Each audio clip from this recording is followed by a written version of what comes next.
Hey everybody, and welcome back to the Rant. It's Rob and Josh coming at you with the 2016 halfway review of gaming special. That is a working title. Fuck anyone who hates it. I'm just kidding. But let's get into it, shall we, Josh? Hell yeah. Alright, so I'm pretty sure I remember what the first game I picked up for 2016 is. Do you remember? I sure do. Alright, let's go. I meant, what's your game? Not the game I picked up, but that's how it came off. This is going to be a fun night. I knew what you meant. I'm a fucking idiot sometimes, but that's what makes me lovable. Alright, well, for me, if I remember correctly, I think the first game I picked up was the revamped version of Gravity Rush for the PS4, which technically is not a new game. It came out a few years ago on the PS Vita, I think it was. Anyways, they remade it, put it on the PS4. As of 2016, it came out on the PS4, so I'm calling it a 2016 game. Any arguments? I didn't think so. Anyways, the game is actually really, really fun. It's the graphics are, well, they're not amazing. They're kind of cartoony looking, anime-esque style. The game was terrific, though. So, as far as the 2016 release goes, as the starting title I picked up for the year, it was a good jump into the 2016 year. It could have been something horrifying and just setting a terrible tone for the year, but this one was nice. I actually gave it a pretty high score in my review. I think it was a 4.5 out of 5, something like that. I don't know. Go check it out on our channel, the Rant channel. It's up there. Point is, it was a good game. It was totally worth the price tag, which I'm pretty sure was $30. So you can't go wrong with that. I mean, half the cost of a regular AAA title, and it is a AAA title. It was not short. I think the story mode took a good 10 or 12 hours to run through, not including all the little side missions you can run and little extra competition things that are in there. Mm-hmm. So, I give it a recommendation. I say pick it up. It was a good starting title for 2016. That's Gravity Rush on the PS4. What about you, Josh? What was the first title you picked up? Well, unfortunately, the first title I picked up was not stellar, and it was Lego Marvel's... see, the name always messes me up. Lego Marvel's Avengers. And coming off of Lego Jurassic World, I loved Lego Jurassic World. It was a great game, loved it to death, platinumed it, all that. I did the same thing for Lego Marvel's Avengers, but it was such a... just dragging your feet through the whole game. The level designs were subpar, the boss fights were really ridiculously dumb. The number of characters in the game, sure, it's high, but you don't know anyone from this game. You have the main Avengers, you're like, oh, Iron Man, I know him. But then there's, all these random-ass characters from, 1961 to, whenever, and it's I have no clue who you are. You have the same powers as, the other people on the game. I'm never going to use this person. So it was just a mishmash of just really bad ideas with some subpar gameplay, and the one thing I really liked about Jurassic World was that getting the gold bricks was fun. In Lego Avengers, it's just tedious and bullshit. It's exactly like the first Marvel game for the Lego. It's just go fetch this, come back, and get the gold brick. And it's this is boring. I don't feel like doing it. I did it, of course, because I hate my life. But it was fuck my life. I'm getting my money out of this. God damn it. It's just a subpar game. I think I gave it a 6 in the end because it's. I don't know why. I'd have to go rewatch my review of it. But yeah, for right now, it was just a subpar game, and I'm looking forward to the Star Wars Lego Star Wars Force Awakens Episode 1 or whatever we want, whatever it's called. I am looking forward to that. The demo wasn't stellar; it had a lot of glitches, so I'm hoping they're going to fix that. Hopefully they do. I'm unfortunately not going to be able to pick it up until the week after it comes out, but. I'm still looking forward to it. So I have faith in Lego games still, but this one was a dud. It sounds like they just were trying to cash in on the Marvel fame, what with the Avengers movie and all that. Yeah, me too. I think so too. That's kind of a bummer. Because I'm not a fan of the Lego games, but I know a lot of people that are. So it's kind of a bummer. I feel like a lot of them are going to have the exact same experience you did, and they're going to feel rather robbed of their $65. Yeah. But hey, a good thing was the season pass was only $10 and had 4 levels and like 50 new characters to unlock. So, at least had some content with the season pass that was actually worth. Well, I guess not all. Okay, it wasn't. Not all of them were worth playing through, but it was a good amount of content for only $10. All right, so we'll call that like the spoonful of sugar to help the medicine go down kind of bit. Sure, yeah. It's still shitty, but at least you didn't feel as bad. I'm not sure if that's an endorsement or a complaint. Yeah, well, let the listener decide. We'll just call it Marvel, Legos, whatever, and move on. Crap. What was the second title that I picked up? Actually, I think I picked it up around the same time as Gravity Rush, which would have been Nitro Plus Blasters Heroines Infinite Duel, which is a title that is just entirely too long. I get the feeling that on the original Japanese thing, it would have been like 2 words. Like translation issues or something. It's like, how do we say this in English? The words don't exist. I don't know. Just make it a fucking long sentence. Nobody will care. It was a little fighting game, a little like arcade fighting style game. Real simple 2D graphics, but really fast, frenzied action. And it wasn't on anybody's fucking radar. I was like the only asshole in America, I think, that bought the damn game. Which is frustrating because I really enjoyed it. It was a lot of fun. The combat was really fast. Each character was very unique in how you had to use them. Mm-hmm. And unfortunately, I never got to play it online. I only ever encountered like 3 damn people playing it, and when I joined their room, they kicked me out before I ever got to play. So that's awesome. You gotta love a toxic online community. Not as bad as like a Call of Duty online community, but still. For only like 4 people to have the fucking game, you're gonna single out one person you never even played against? That's kind of weird. Graphically, nothing special. All 2D anime art. It's good looking, but there's not a whole lot of detail. The backgrounds are average, all that stuff. But honestly, that's not the point of an arcade fighter. The point of arcade fighters is pretty much test your reflexes and your ability to memorize combo lists. So in those 2 categories, the game, very high marks. The combat was very good in there. It was easy to get into. I feel like pretty much anybody could have picked up a controller and at least been able to do something, as opposed to like picking up an old school Street Fighter game. And how do I jump? You push up, up, down, left, right, B, A? You know what I mean? Like that kind of bullshit. So, I gave it high marks. Not a perfect score, obviously, because let's face it, in a fighting game, online experience is like a third of what's going to be there for content, and if you can't make use of it, well, that just sucks, doesn't it? So, Nitro Blasters Heroines Infinite Duel, long fucking title. Give it a look-see if you see it out there anywhere. It was fairly cheap. I want to say it was like $40. I think it's worth that, just based on the gameplay value you get for a single player or local 2-player, that's not terrible. Yeah. We paid a hell of a lot more for Street Fighter, and we all know how that turned out. Yeah, well, we'll get to that later. Yes, we will. About 5 minutes from now. So, yeah, I give that one an endorsement. Go check it out.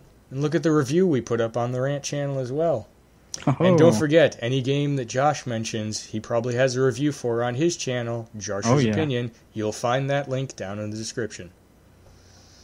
So, Josh, back to you. The next game I would like to mention is it has a shorter name. Okay, it's Far Cry Primal, and this game, it's so good. I want to go back and play through it again, but I have so much else to do that I can't right now. But I would like to go play this game again because at first you're like, caveman setting, how's that going to work? But they really, really did a great job with it.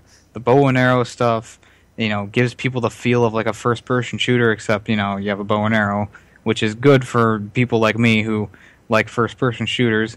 You got the club and the spear, which are just you upgrade them, they dominate the field. You have to learn how to transverse to terrain because it's nothing like you've ever played on before because it's all just wilderness. I think it's based in like Germany or something like that. So the game pretty much just centers around the Wenja, who is the caveman group that I'm thinking they made it the caveman group who eventually became human, human-like, because you go through the story. There's two other factions on the field, and you're just at war with them, and it offers a lot of variety. It offers a lot of really great sights and really great moments. The open world map is beautiful. It has a really great day and night cycle. The night being you have to have fire, or else things are going to start like coming at you and biting you and trying to kill you. And during the day, you just got to watch out for all the everything else that's trying to kill you. The story is it can be a little confusing because there's a lot of like vision things that go on because what's a Far Cry game without a vision with a level in it? Really, I really enjoyed the game. It's worth the $60 price tag. I know it's gone down in price now. It's probably about $40 right now. But it is definitely worth picking up and playing through, especially if you are, you don't like first-person shooters, but you're okay with open world and crafting and stuff like that. It's a great game for that. And it also offers a new feel. It's just a new kind of feel to a game that you haven't felt in a while. So Far Cry Primal I give it my endorsement. I think I gave it an 8 out of 10 because I know there was a few things that just kind of bugged me about the game, but other than that, it's a beautiful game. I platinumed it. It was really fun. So just to be clear, there are like no modern style weapons in there, correct? Nothing modern. There is an Easter egg. That wouldn't feel like a shooter to me. Then that would feel a lot more unique. You know what I mean? Well, the bow and arrow stuff still feels like you got a gun and you're shooting it because the arrow goes pretty straight. It goes where you want it to go. So that's what I meant by that. Gotcha. That is a little bit weird when they do it that way. Actually, little side note here for anybody who's an Overwatch player. I learned just last night, Hanzo's character, the strength of the shot from his bow does not change at all based on how far you pull the trigger and how long you hold it. The only thing that affects is range. Saddening, isn't it? Yeah, pretty. So basically, you can just flick the trigger, and if you can still aim on the person's head or torso half the time, they'll die. Frustrating. Yeah. We will get to that in a few minutes because that one's on the list too. All right. Is it my turn then? Are you done with yours? Yep, I'm good. Okay. Didn't want to overwrite. Well, the next title I believe I picked up, which actually turned out to be a surprisingly enjoyable, really fun title, and that is Senran Kagura Estival Versus. Now, first and foremost, it is an anime fan's game. So if you don't like anime, don't bother picking this up. It's going to just annoy the shit out of you. That being said, I gave it a perfect score because it was a really terrific game with a crap ton of stuff to do in there. Multiple gameplay modes. The graphics are very anime styled, very clean. There weren't a lot of anybody that's ever played an anime game will know that on a lot of them they don't put all that much effort into the graphics sometimes because it's like, oh well, it's anime graphics. It just needs to look kind of right. So you end up with wheels that are octagon instead of round. You know what I mean? They don't give a shit past that point because well, you know it's a wheel. We're not going to fret about it, but. It didn't really work out that way on Senran Kagura. They put some decent level of detail into it. That being said, the whole game is just really fun. It's a 3D fighting platform let's see, the Naruto games are very similar to how this one works out. You're in a third-person mode. You control one main character. You run around. You have the camera. You can do some basic combos. And, of course, there are expansions on that. You have different modes that you can set your character into, like the frantic mode or the, I forget what it's called. It's like your ultimate mode where your combos get lengthened, but they still have an end, and you have extremely high defense as a result. In the frantic mode, you get rid of your armor, and your attack power goes through the roof, but you die in, 2 hits. So there's a whole lot of variation in the way the game works. And like I said, it is an anime fan's game. So all the dumb cliches and bits of fan service and junk like that, all in there. I never did play the online mode because I just generally don't on a lot of these games, but there is an online mode that is present, and it's, I think, basically all of the standard games, like King of the Hill to Capture the Flag kind of stuff. I thought it was a terrific title. I went for the platinum on it, which was not easy, surprisingly. It turned out to be a rather difficult game to get the platinum on. Totally worth it in the end, though. And I mean, you got one choice for purchasing it in the United States, and that was the collector's edition, which was still only like $50. So you got the game and some trading cards and the soundtrack and an art book. All in all, I think totally worth it. Senran Kagura Estival Versus. Go check it out, and don't forget to check out the review that I did for it on the Rant channel. Back to you, Josh. Next game I'm going to talk about is an indie title that came out, and it's called Stories Path of Destinies. And I know this game probably went under everybody's radar because, I mean, let's be real now. The main character is like this fox, and all the animals are kind of humanoid. So, it'll probably turn a lot of people off. But I'm glad I picked up this game because it may be like a kind of like a basic fighter. You have your grab move. It's not a fighting game. It's an over the top. You hack and slash, I should say, kind of like God of War. So you have your grab, you have your regular attack, quick attack, heavy attack, all that good old stuff that's in those games. But this game had a really, really, really, really interesting story that you could actually control what you kind of wanted to do. So at the beginning, it's like you have three choices. You can either go with this rabbit, you can either go save this queen, or you can go get this really dangerous weapon. And depending on what you do is going to affect the rest of the game. And there's multiple ways you can go. You can choose what you want to do. The only downside to the game, it is very repetitious because you can go through the campaign as many times as you want. It's not too long of a campaign, but the levels can be a little taxing because you go through the same levels over and over and over again, no matter what variation of the path you choose. Which can, like I said, it can get a little repetitious, but other than that, the game is really good. And don't let the what do they call it? Anthropomorphic. Anthropomorphic. Yeah, don't get me off put by the the animals in the game, because a lot of them have really great personalities and they're really likable characters. And as you unlock new endings to the game, it's it gets even more interesting. The only reason I haven't platinumed it is because you have to do all the endings. And that was just a little bit of a tall order for me because I kind of capped the game out after a week because I'd gone through it so many times. Yeah, the ending, view all ending trophies are usually such a pain in the ass. Especially on things like Heavy Rain and... Oh yeah. Catherine, did you ever play that one? No. Oh my god, there was no possible way to kind of like save anywhere and change the outcome, you know what I mean? Like, in order to work for an ending, you had to do it from start to finish. Right. By the way the game worked. So yeah, that was a pain in the ass. I never did get all the endings.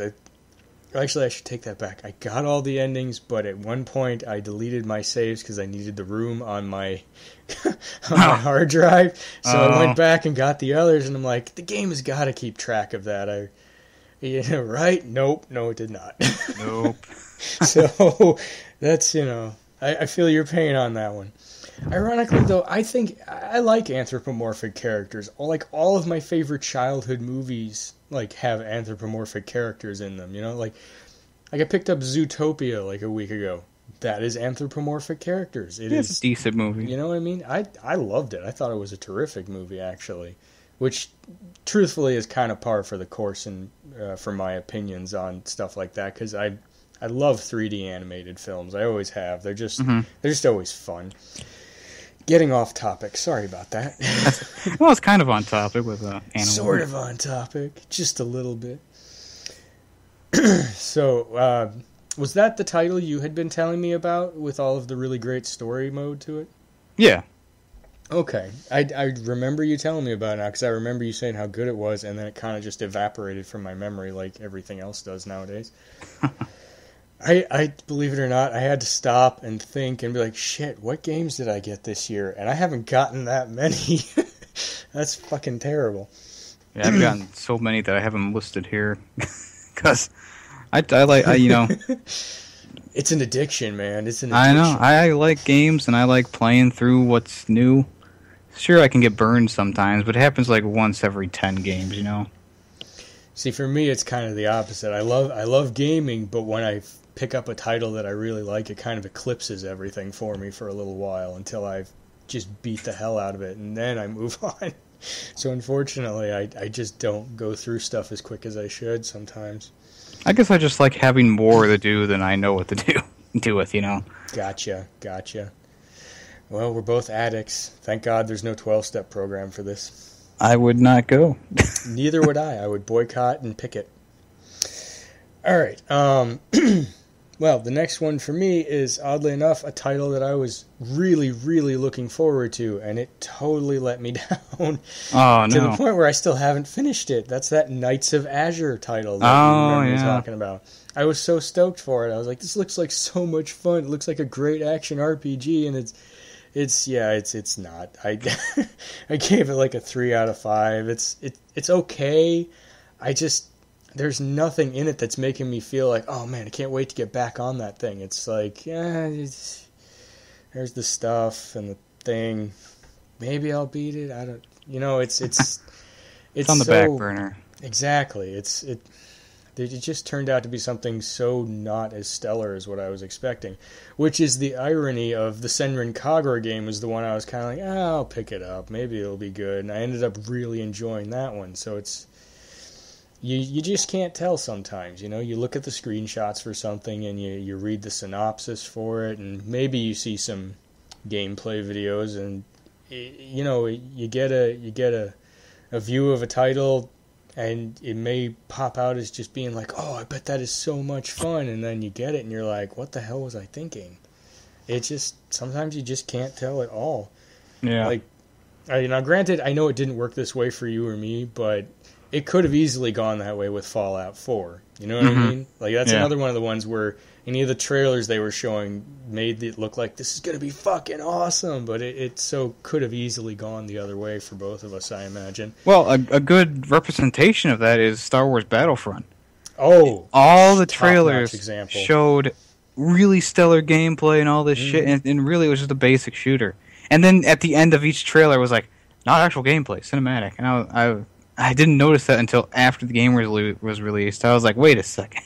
Are you serious? I never noticed that. Yeah, it's always at the end in the little words. It's like those cell phone commercials where you see in the bottom right-hand corner in like size -12 font, map is not a depiction of coverage or something like that. Yeah. Like they show the U.S. and it's like bright red because it's Verizon, and they're like, look, you can get cell phone signal everywhere, including that abandoned mine in Albuquerque, New Mexico. And at the bottom it's like, no, we're just kidding. This is an artist rendering. JK. Like, God damn it. So, yeah, Knights of Azure fell really hard for me. I mean, there's a story there, but it's slow-moving. The gameplay is not crispy like you'd want it to be in an action RPG kind of thing, Yeah. When I saw the screenshots of it, I was thinking this is a Devil May Cry type of situation. You pretty fast combat, pretty visceral. Something that requires you to kick in your reflexes a little bit every now and again. And it turned out to be nothing like that. It is, it's rather slow. You kind of just mash on the attack button over and over because there's no real variance in the combos other than occasionally hitting a different button. You don't have to really apply skill at all, to be honest. It's just it's weird. I feel like the only reason to continue it is just to find out what happened with the story, because everything in it is set up very awkwardly, in my opinion. Like, for instance, you have a 15-minute time limit whenever you leave the home base area. And if you get to the end of that timer, you just are magically warped back to the base and you have to start all over again. Which is just weird. That doesn't feel like it has a place in here.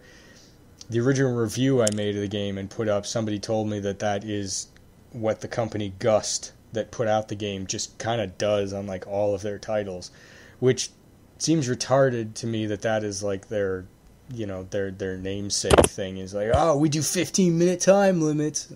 That's our thing. Yeah, so trademark. You couldn't have just made like a cutesy mascot or something? You have to do something weird that has no place in half the games? All right.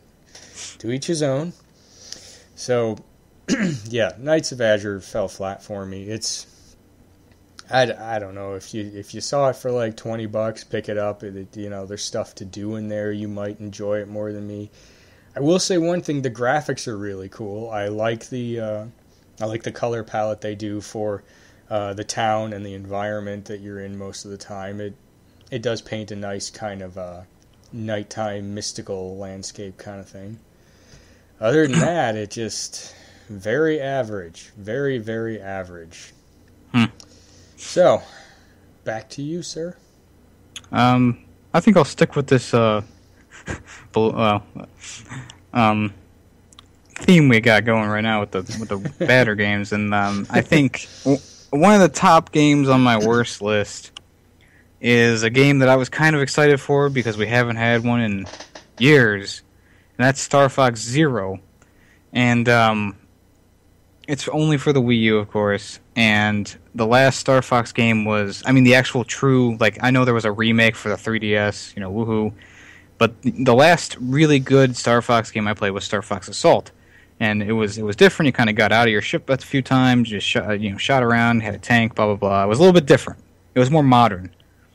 And you go to Star Fox Zero, and they took all that back. It's only ship stuff, with some tank and the god-awful hovercraft. It's practically the original game with a few, different levels in there, mixed in there. But it's essentially just the regular game with some new levels and some new ships. And that's pretty much it.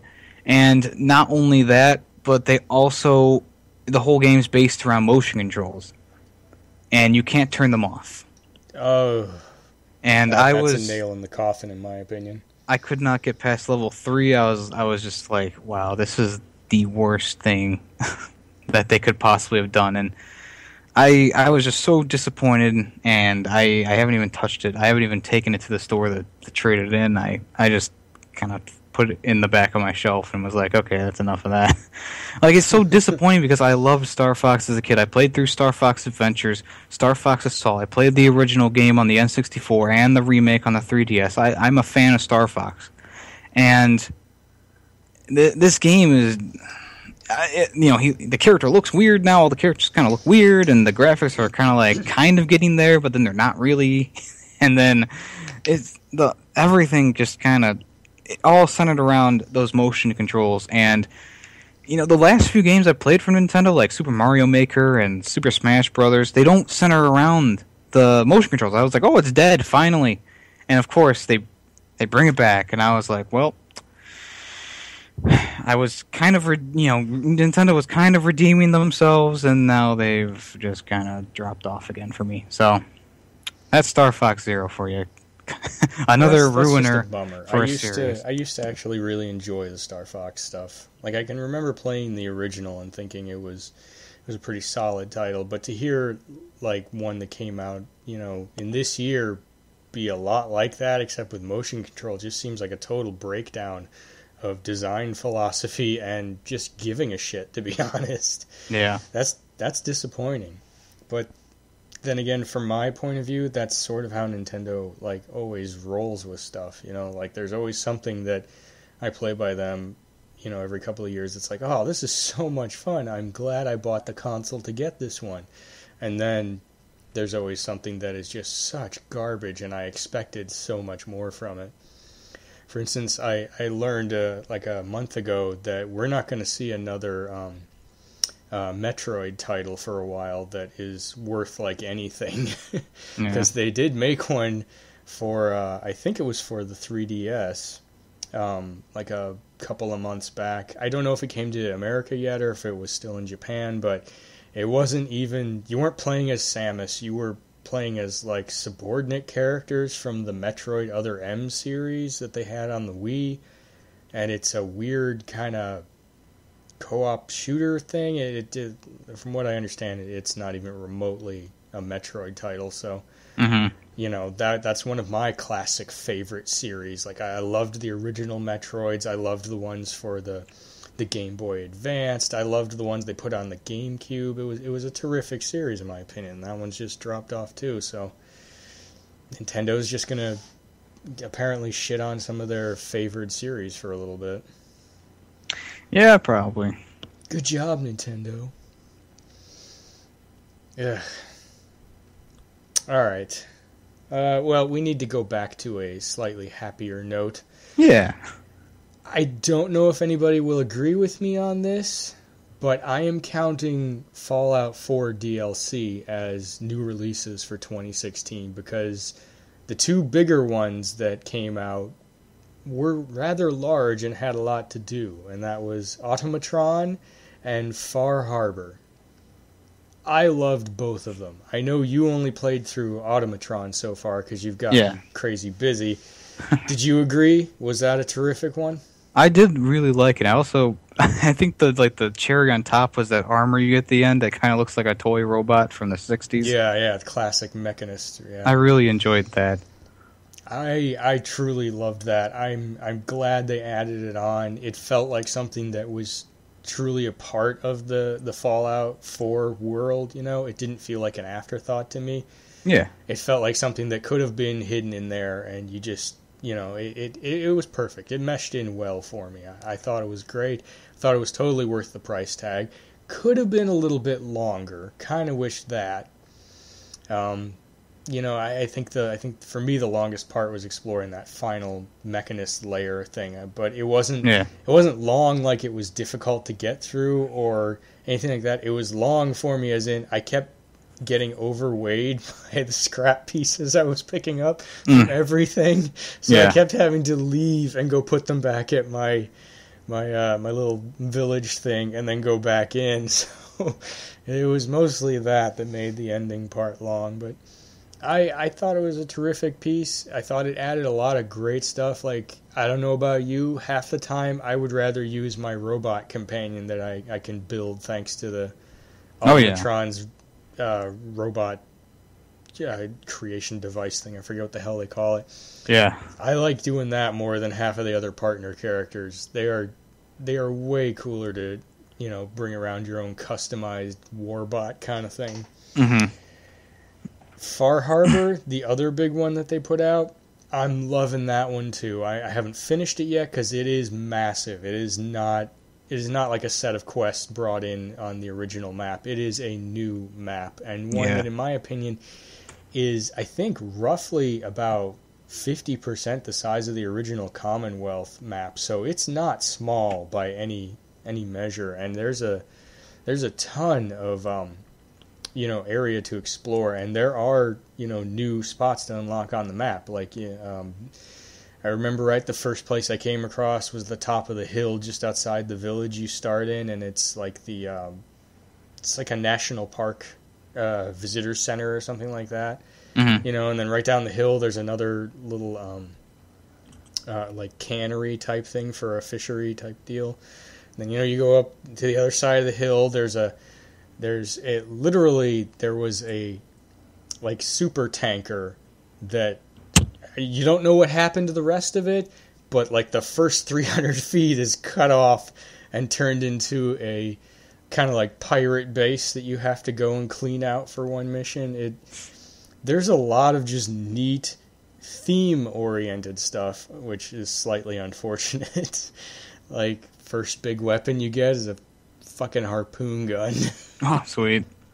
You'd think so, but the fire rate on it is so terrible that even though it's like crazy powerful, like one-shot kill type things, it's like if you miss, you're open for like 5 seconds, and like they tend to do with a lot of DLC stuff. Everything that's on this DLC pack is significantly stronger than what I was encountering back on the main map. So like even though I think I left it on normal, I turned it back down from hard mode. I'm still like having some pretty serious fights go on where I end up using a substantial chunk of my ammunition cache to kill like 4 guys. So that being said, so far I've really enjoyed the story, except for one note, and it just kind of felt creepy. And I don't want to spoil anything for anybody, but we'll just say that there is a synth who resonates very strongly with a cult leader. So it kind of felt creepy, the existential questions that pop up when you meet that guy.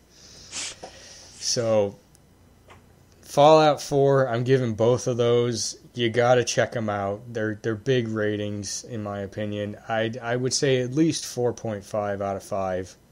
They're definitely worth the money, in my opinion. And if you like that kind of creepy, fog-coated mountain type of scenery, then Far Harbor's totally up your alley. Because that's basically the gist of it. You're on an island that is just shrouded in fog, and there's scary shit lurking in it. All right, Josh, what's your next one on the list?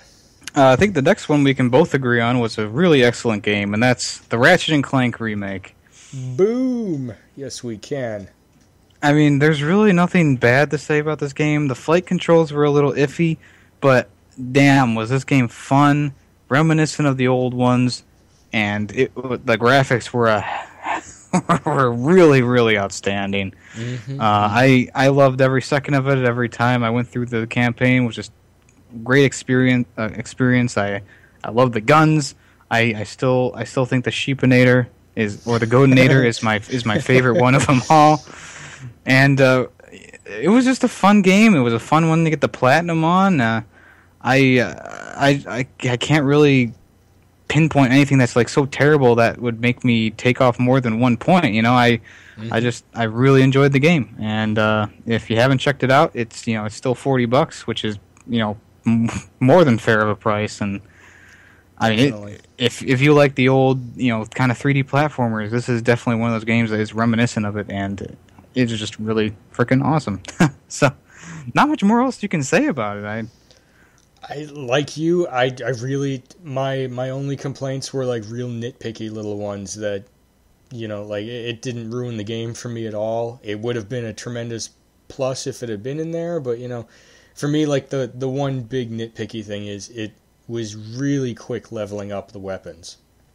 Like the two levels that were in there took like no time really to strengthen them. Yeah. Especially when you got into a couple of areas where you could force like an infinite spawn of enemies to kill.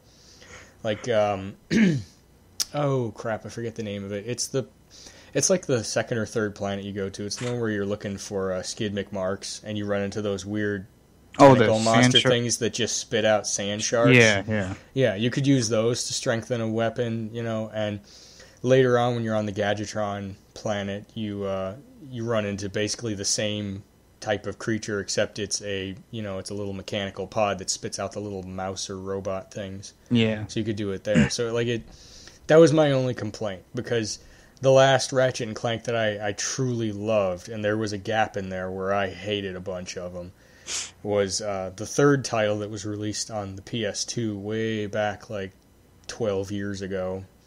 That one, there was no way you were going to level up the weapons in any real timeline. I loved that about it. I had to play through the game like 5 or 6 times to max out like a handful of the weapons, and there was like 20 of them in there. That was my only complaint. And like I said, that's a nitpicky thing, because you still got the ability to upgrade weapons, to have them evolve. That was still in there, and I love that. It's like the very first Ratchet and Clank that they ever made, that option was not present. Like you could buy a gold version, but it really wasn't that much better. It just had some sort of add-on thing. So the fact that they kept that from the better titles, in my opinion, was awesome. Plus $40, come on, you can't beat that. Yeah, what are you, poor? Come on, you can fork that over. You can get the trade-in value for that on half of the titles that came out this year that, in my opinion, you should just trade back in, like half of the Call of Duty titles. Oh, yeah. I have a pissy opinion about Call of Duty anymore. Josh knows why. That being said, we need to go to the next game that we can both agree was quite terrific and worked out well. And that was Doom. Oh, yeah. Another terrific title. One that seemed to just come along at the right time if I really think about it. I mean, yeah. I haven't played a kind of real visceral, frantic shooter like that in a long time. I mean, like, they did put out that, I think it was last year, they put out the Handsome Collection for Borderlands, and it is that kind of, like, crazy shooter thing, but it doesn't feel like Doom feels, you know? Yeah, yeah. Like, you know, you move really quickly, the combat is meant to have you running around and dodging shit, and, you know, I like that they made it more of a you gotta learn how to sidestep shooter as opposed to what they tend to do now where they give you all of these extra abilities and add-ons and stuff that make you either just absorb damage or negate it altogether. I like having to move and shoot. Mm-hmm. You know, that's the classic shooters that I got started on back in the day, and it what really made it resonate strong for me was it felt a lot like either playing one of the older Duke Nukem 3D titles or one of the Unreal titles. The ones where being able to move and aim was the important stuff, not anything else. You know, like, you don't get that with Borderlands. Even though it's crazy, you have all of that other shit to back you up. Like, we both love the Siren character, and let's face it, you can take anything out of combat with the Siren character. I don't like how that guy's running around. Freeze him. Yeah, pretty much. You know, like, that's the whole point of it. You know, so Doom, I gave it substantially high marks. The only part that gave me a tiny bit of frustration was the online mode. Yeah, multiplayer and Snap Map were just kind of duds. Exactly. They were there. You can sort of find some enjoyment occasionally, but it wasn't what pulled us towards the title. Those glory kills. Those are... Oh yeah. those are a thing of beauty.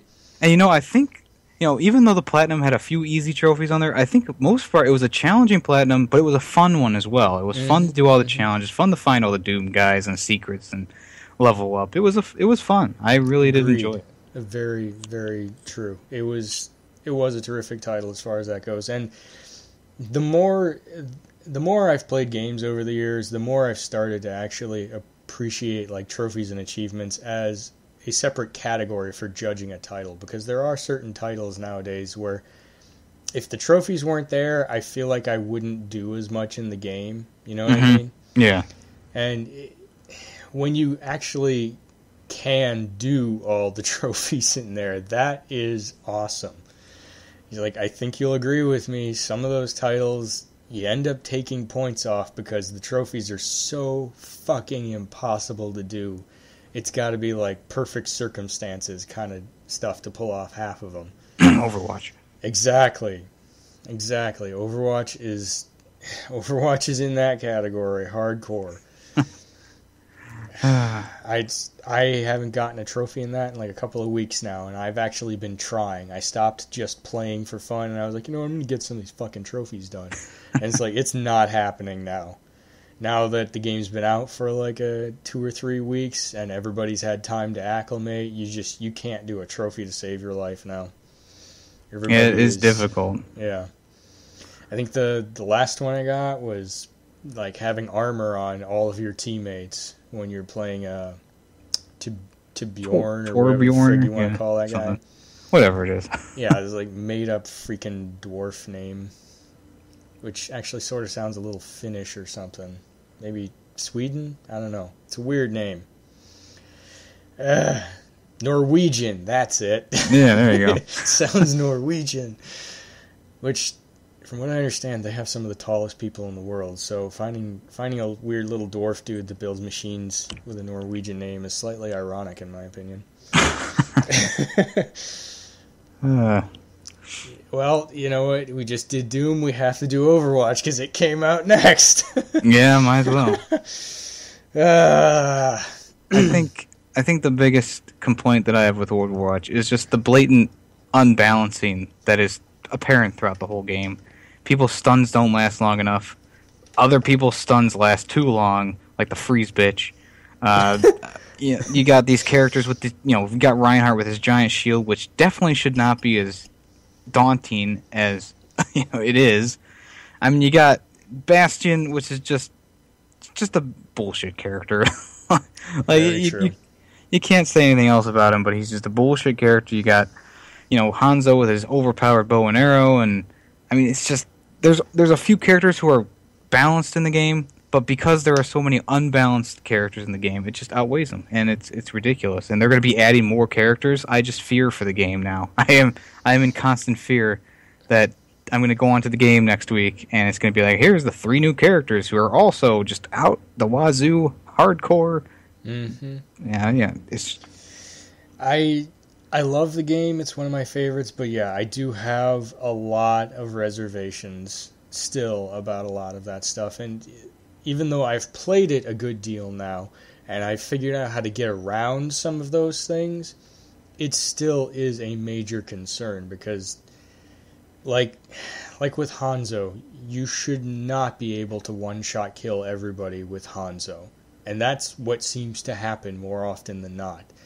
Just like you should not run into Bastion in his turret form and just get mowed down before you know what has happened. That, I feel like if you're going to amp up the fire rate to that extent and give the character a 200-round magazine, it shouldn't do that much damage.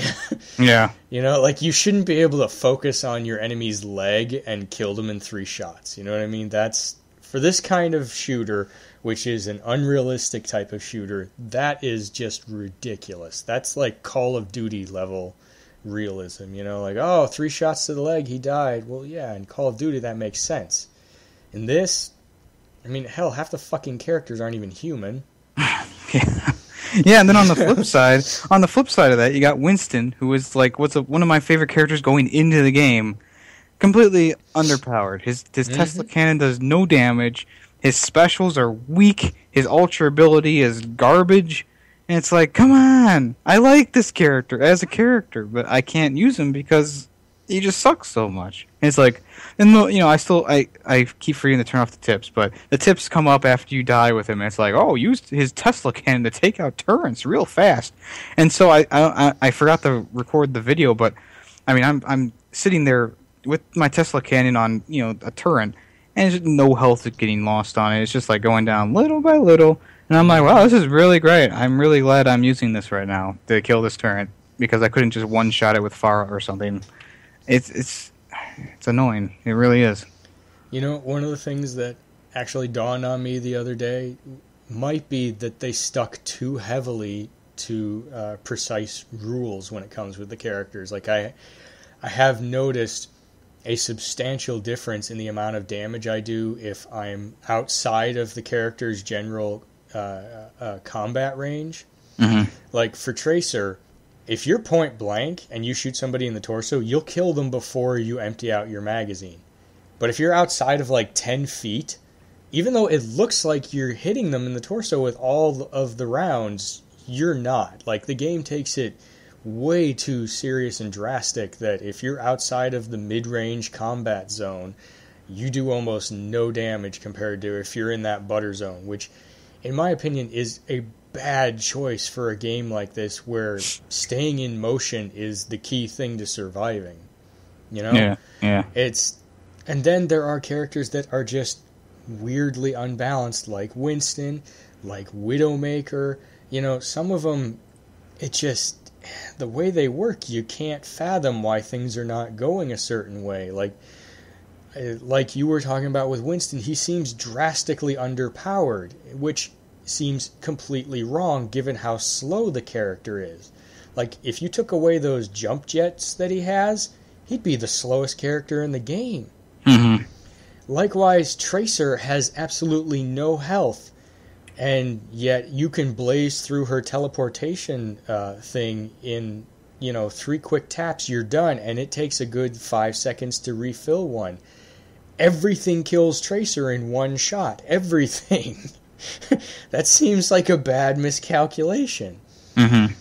And then, the list goes on and on and on. There are weird things that you don't think should work the way that they seem to always work. Like, I don't know about you, but every time a Hanzo launches that big dragon ultimate thing, if I so much as graze it for half a second, regardless of the character I am, I seem to die. Yeah. Has that happened to you?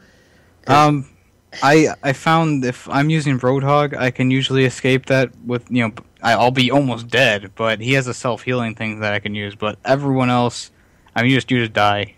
There's no coming back. For clarification, Roadhog has, the most amount of health in the whole friggin' game. It's like him and Winston.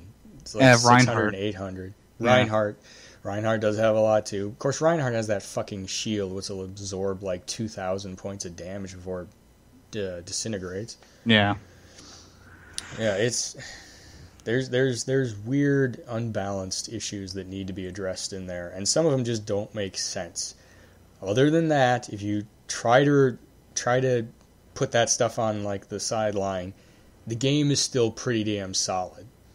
I have to give them a hat tip for how just freaking reliable and amazing the server connection is for this. This is the first time I've encountered a server-dependent title that the longest I've ever waited to get into a match was a minute and a half. That alone is amazing, when my average time to get into a match is more like 10 seconds. Mm-hmm. That's fucking awesome in my opinion, because there's a lot of games where the online stuff should have been one of their main concerns, and it just was garbage. I think we can both agree Bloodborne kind of drops the ball when it comes to the server stuff. Oh, yeah. I mean, there's a lot of times where you'll be in online mode and it'll just out of nowhere say, we lost connection to the server. We have to kick you out to the main menu. Sorry about that. Doesn't matter what the hell you're doing. Could have actually just been about to win the boss battle that's been fucking you in the ass for the last month and a half. And, you kicked off the server and the game crashed. Awesome. Good luck doing that one a second time. Yeah. Yeah. So, I think it's safe to say we're both a little bit on the fence with Overwatch. And we're kind of just hoping that maybe some patching comes out that rebalances stuff a little bit. I personally don't think that's out of the question. I mean, how many times have they done that on, fighting titles? Just, fuck it, let's rebalance everybody, and a patch comes out and nobody plays the same. Yeah. I can't tell you how many times I've encountered that. That being said, it's not always a good thing. I think anybody that played Marvel vs. Capcom 3 will agree with me that there was some bullshit that happened with the patching to that game. Are you familiar with any of that, Josh? No. Well, let's just say that half the characters had about an eighth of the amount of life they started with and did, about a tenth as much damage with their ultimates as they did originally. And so they did a lot of just dumb shit on that one with the updates. I mean, now granted, the base game, kind of difficult. Sentinel had somewhere around 10,000 life points, and the average, I think, was 1,000 for a character. So, some of it appreciated, most of it not. Alright, let's see here. I think there's only one more game to cover for the halfway mark. Wouldn't that be Mirror's Edge? Well, I have one more that I hate to mention this game, but Homefront: The Revolution is a sack of shit that should be buried next to E.T. in Arizona and forgotten forever. It is such a giant piece of crap. They're bandwagoners at the Homefront community because the first one was based off of the Modern Warfare trilogy from Call of Duty, and this one's based off of The Division from Tom Clancy. And it is just a sorry, poor man's rendition of open world with story, and they even got a movie director to come and write the script, but it sucks. The voice acting sucks. The animations suck. The only thing cool about the game is your weapon customization. That's it. The rest of the game is garbage, trash, eat a dick, die in a hole. Oh, I haven't heard Josh this pissed off at a game, like, well, ever. I mean, Godzilla got close for me, but this game really takes the cake. I remember you feeling like I'm done and walking away with Godzilla ranting after about 5 minutes. I feel like if I take the chain off, you'll just go for another hour bitching about Homefront. Yeah, I'm done with the game. I'm gonna give like a really detailed fuck you to it and the top 10 worst games, because no matter what comes out this year, nothing's gonna compare to this game. So you know it's going to be number one on my least list. So, I just want to leave it at that right now. You know my feelings on it. It's done. I'm going to bury it for now, and I'll come back to it at the end of the year. Actually, now that I think about it, I think we missed a couple of titles. Didn't The Division come out in 2016? Yep. Well, we didn't talk about that or Street Fighter. We may as well do those really quickly. Oh, and I forgot the fucking Witcher 3's big final expansion. Alright, Division, go!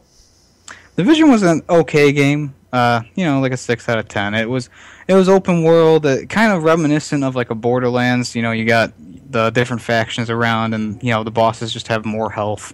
I guess you can compare it more to like a Destiny. I like the feel of the game. I like the story of the game. I just really hated the Dark Zone stuff, which was the PvP. I really thought it was unbalanced in there, and it had a lot of bullshit going on.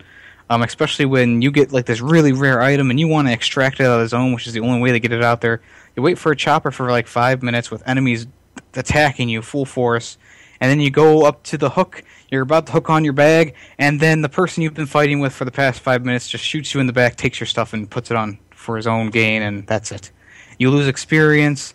It's over. Nick and I, which is my friend, we spent countless hours getting the platinum on it. It was very frustrating, but it was still like one of those games that, if a year from now, I'll play through it again. But I mean, it's just not as strong as what I know Tom Clancy is able to put out. Like Siege and Division have been two like subpar games. Siege probably worse. But I'm really looking forward to the new one that's going to be coming out, which looks like it's going back to the Tom Clancy that I know. Division, run-of-the-mill game. If you like the online shooters, it's good for you. If you have a lot of friends, you can go up to 5 people in a group. Kind of like a Destiny type game. Not sure if that's a huge endorsement at all on how bad it could be. That's why it's run-of-the-mill, middle of the road. Yeah. Did you see that they're putting out another DLC pack expansion for Destiny? It's only for the newer at this point. Yeah, I know. It's only for the newer consoles, so they're losing like more than half of the people who play it, which isn't a lot anymore. I thought it was hysterically funny when I think it was about 2.5 months ago, I saw a Twitter post, and it was somebody had retweeted that Destiny, the Destiny team had tweeted, "Why is nobody playing Destiny?" Yeah. I was like, that's awesome. For a game I couldn't stop hearing about for a little while. It just like out of nowhere disappeared. Yeah, Destiny originally got on like my worst list on, I think it was 2014 that came out. Yeah. And I mean it still sits there. It's it's not it's not a really great game. It's just it's a time filler. It feels like the kind of game you give to a kid that you want to keep quiet for a while. I just hate that last level. It's like, oh, here's 3 enemies to kill, and the game's over. It's like, oh, okay, whatever. And speaking of another disappointment, Street Fighter V was definitely one of them. Which ironically got a 5 out of 10 from me. Street Fighter V gets a 5 out of 10. Yeah, I was really looking forward to Street Fighter V because I was really hardcore into Street Fighter 4. I bought all the variations there were of it, from the arcade expansion to the Super to the freaking Ultra. Ultimate Edition. I bought all of them because I really enjoyed the game. The online was occasionally iffy for the PS3 version, but it was still a terrific game. Very technical, very rewarding when you finally mastered one of the skill sets for a character. 5 is none of that. 5, I don't even know where to put 5 as far as a Street Fighter title is concerned. To be honest, it's like Marvel vs. Capcom masquerading as a Street Fighter game. It's pretty much all about how quick can you hit the buttons to make something go off. I've had just, for the most part, the same kind of shitty online experience that you'd expect from Street Fighter titles sometimes. What I mean by that is by the players on there. You still encounter people that are just cheap shit little motherfuckers that you are so frustrated by losing from them that it makes you not want to play the game for a little while. So that never changed, unfortunately. The rest of the game, the fighting system is clean, it works, it's not Street Fighter. The fact that the game launched with essentially a third of what they promised being active, that's bullshit. Yeah. The fact that it's a game that is a fighting genre title and the online mode didn't work for 3 fucking days after it launched, major bullshit. The fact that they took out the challenge mode and said it'll be in the update coming in March, which didn't actually happen until April, and was really lackluster. Perspective-wise, the last Street Fighter game, every character had a total of 24 challenges to do. They were not easy. It took you a long time to perfect the moves and get them done. The day the patch came out and the challenges were input, I did half of the characters in an hour. I'm good at Street Fighter, but I'm not that good. It took me months to get up to the 90% completion on Street Fighter 4. I did it in an hour on Street Fighter 5. That's bullshit. I want something that is tough. I want it to help me bring my game up with the character. Not something that feels like, hey, I kind of remember this from the last title, except now it's easy. Oh, remember the campaign. It took each of us. I mean, we were playing it together. You started before me, and we finished about the same amount of time. It was... The only reason it took me longer is because I was playing it when the servers were down, which that's the last bullshit note. You can't unlock a goddamn thing in that game unless the servers are up. You can play it, but it doesn't mean shit. All of your stats have to be funneled to the server for unlocks to happen. I pick the game up if it's like $10. That's it. I'm not giving it any better than that. My review that I put out of it basically said the same thing. It's not really Street Fighter. It's an okay game for what it is, but if you're looking for Street Fighter, then go back to the previous generation. Pick up the download version of Street Fighter 4 Ultra off of the marketplace for $25. It's a way better investment than the $65 for Street Fighter 5. Also, the character list is like, there's like 6 characters to choose from. Yeah, there's nothing. It's like, here's a fighter game. Like, I know Injustice didn't have like the biggest, category of characters ever, but at least there's like characters who are, Injustice has like double the amount easy. Yeah, and they were Street like Fighter all 4 had double the amount. Fucking anything has double the amount. There's more characters in the damn Nitro Plus Blasters game. There's like 14 in there. I think there's like, what is it, like 8 or 9, something like that in Street Fighter 5. It was ridiculous. And the fact that they kept saying, don't worry, there's more fighters coming. You can check them out later. None of them are actually out. They've done 1 month trials for each of the characters. So for 1 month, the character's unlocked. You can do things with it. That is, unless their whole goal was to try and get everybody to buy the season pass and you'd get the characters that way, because they've not shown up on the marketplace up till now. Which sucks. It was the one thing that I was really hoping might redeem it, because a couple of the characters that they said were going to be in there were some of my favorites.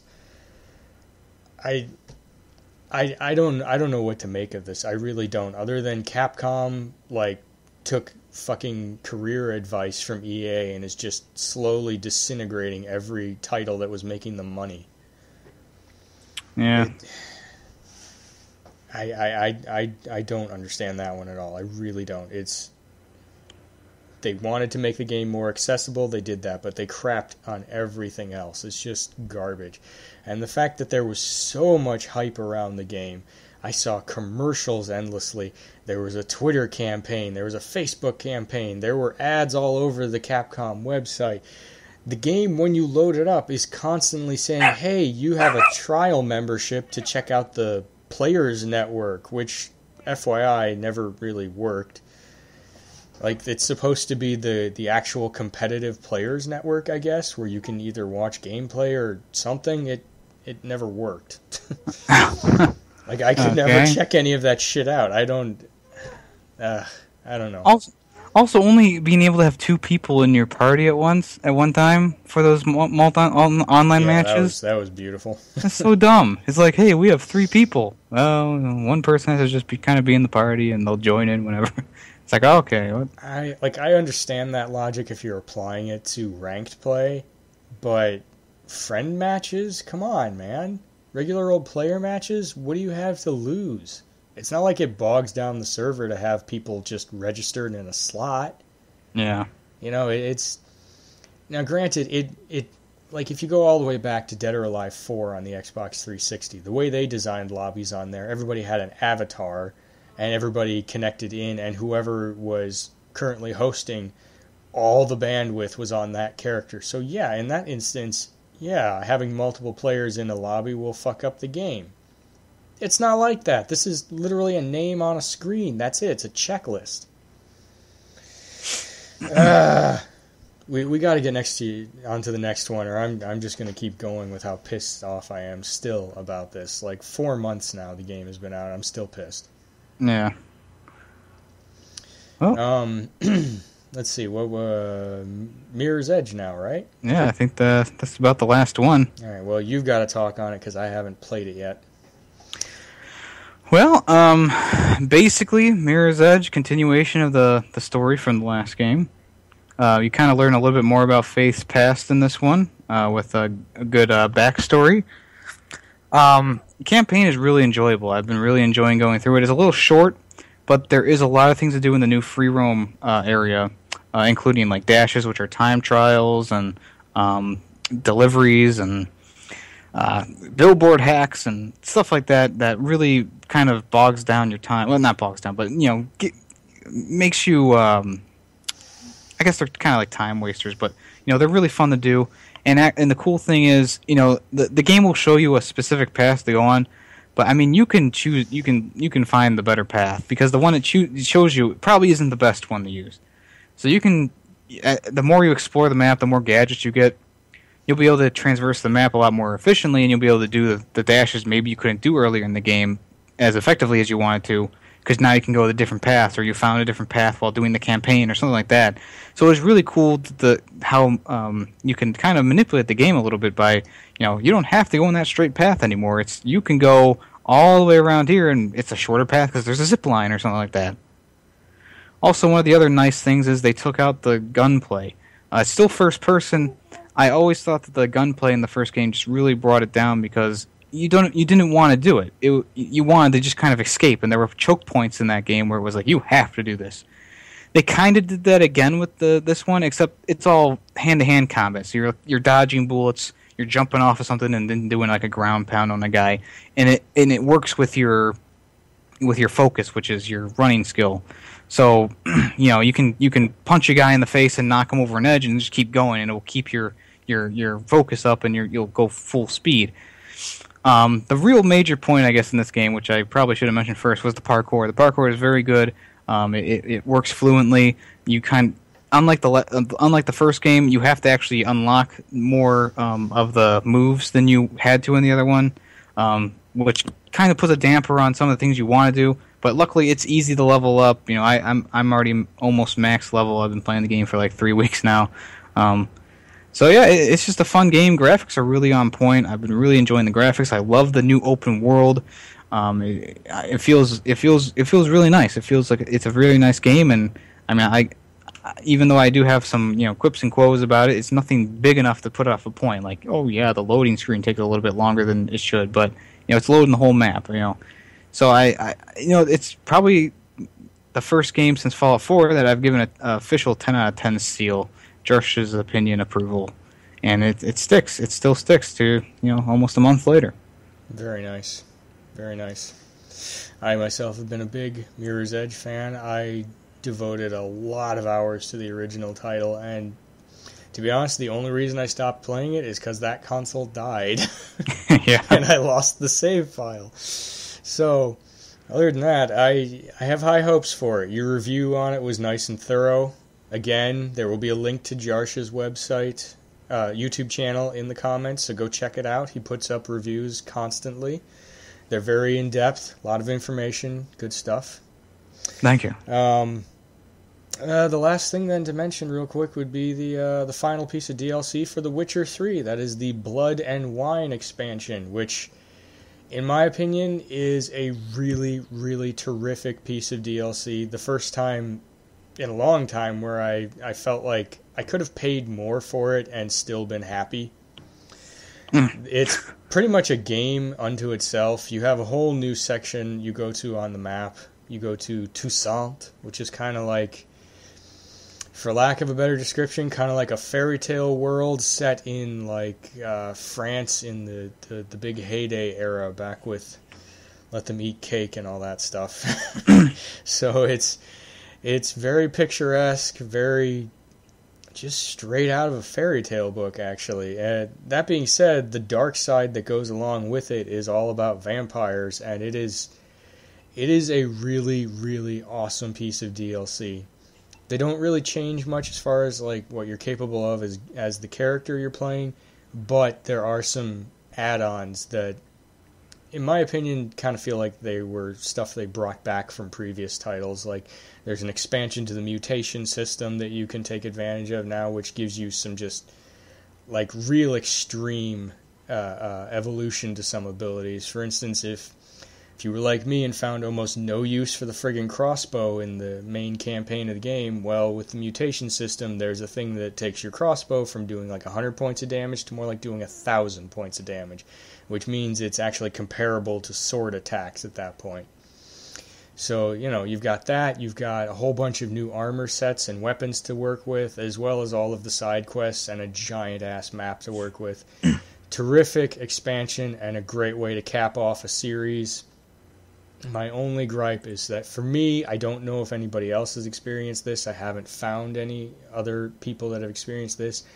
My run-through glitched a few times, and the final glitch was kind of a game-killer glitch. Like, normally when you're playing the Witcher titles, if you're on a specific mission that you need to stay with, like the game doesn't want you to move off in any other directions because it's something that will affect what you can do when it's completed.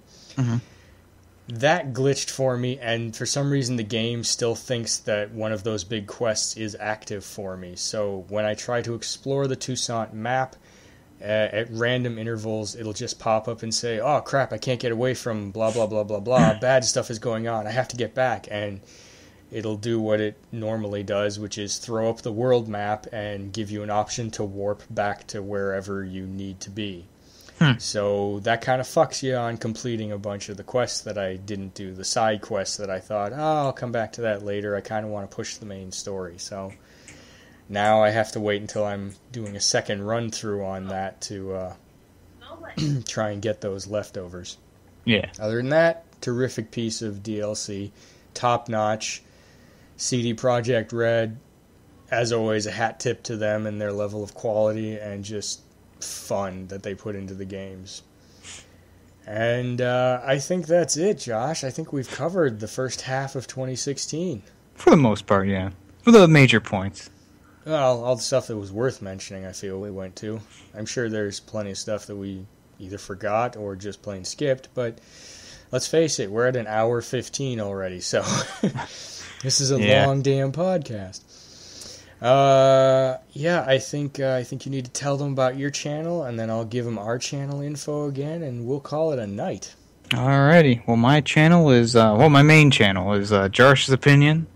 Of course I do reviews for games. I got random videos. I got gameplay videos. I have my podcast called Jarshcast, which I put up pretty much every week. I also do Left 4 Dead gameplay videos that my friends and I make, and pretty much anything else that I just kind of want to upload, I'll put on there. And it's for the people, by the people, I guess. Not really, but it's for the people, by me. It's for the people by my people. They don't matter. It's all me. So yeah, check it out. Lots of good reviews on there.